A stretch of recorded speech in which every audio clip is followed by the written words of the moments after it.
Thank you for making it this far into the video.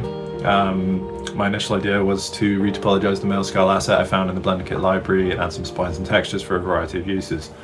At first I considered adding vines and a detailed brick texture for like a castle vibe, but somewhere along the way I decided upon like a Lovecraftian, nautical, and a royal design for my channel and everything in general.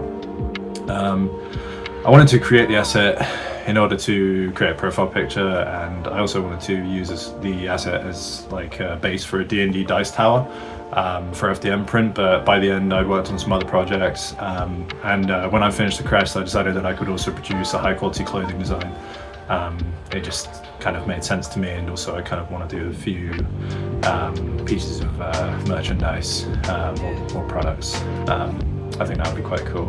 In the future I do want to create a Doom-inspired pillar tower design with the elegant Saturn I've got over there, because with SLA versus FDM you can get a lot more detail down to the micron.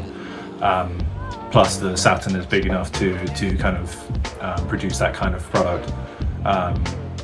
Obviously an FDM is as well, but when it comes to SLAs they tend to be quite a lot smaller because you're working with you know, usually like Warhammer figurines and things like that, but the Elegoo Saturn is quite a large printer, so you are able to produce some pretty big prints from that, and the dice tower would work quite well with that.